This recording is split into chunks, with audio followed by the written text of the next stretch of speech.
COVID-19 has really thrown a wrench into the equation for families who are preparing for college. So gone are the days, as you know, of visiting campuses to see if it's a good fit for your teenager. And the question is it too late to apply for scholarships? College admissions expert Dr. Gina Lester is joining us now with some very helpful information. Great to have you here, Doctor. Thank you. I'm excited to be here and share with your audience.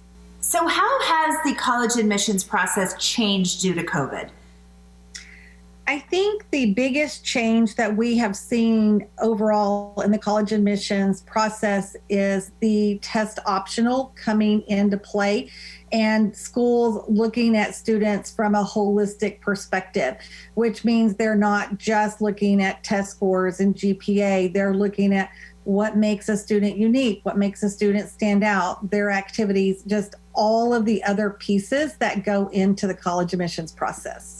So yes, you mentioned holistic college. What is a holistic college review? What do students and families need to know about that? Yeah, so when you're looking at that holistic review, what the college is looking at, obviously they still look at your academics. That's a huge piece. That's not going to go away. But they're really diving into those essays, to the resumes. Some schools offer interviews. If that's an option, then that's something they're considering as well. They really want to know the student, who they are, what their passions are, what makes them authentic, what makes them who they are. So they're not just looking at that academic piece, but they're looking at all of those other parts of a student and their application to consider that student as an applicant for their school and if they're a good fit overall in all areas. There's so much to know, and you're the expert in this. So describe Uniquely You and what that formula is and how it works. Yeah, so Uniquely You is something that I've actually been using with my students for several years, and it is a program I created. And I think it's really important for our students to understand themselves and what they want to do and what the next steps for them are. And so many kids just don't know what they want to major in or how that is going to look going forward. So when I dive into Uniquely You, we look for their core values. We find what their passions are, things that are going to make them stand out in not only the college admissions process, but understand themselves better so that they're able to convey that to the colleges and really come alive in what I say, come alive in the college process versus just being words or numbers on a page. And the college admissions counselor can actually see that student. And it helps the student be more successful because they understand themselves in a better way. Well, we're all familiar with the SATs. How do the SATs come into the equation? And how can students stand out? Yeah, so currently SATs are not happening in a lot of places in the world, nor are the ACTs. We have some students that have test scores, some that don't.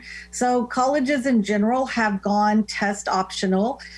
So if your student is not able to get that test score, then they can go test optional. They don't have to feel panicked about it. But that's where it goes back to that Uniquely You, where it goes back to that holistic review. They're really looking at that student completely, not just from a test score perspective. So I just encourage parents, if you haven't been able to get that score, don't panic. Just really help your student build out the application where it shows them as a whole student and focus on that versus just trying to cram in a test at the last minute. Now, I have another question for you because my stepdaughter is a senior and we had to scrap all the plans to go to Michigan and Oregon. So if you can't go to a campus, what can students do?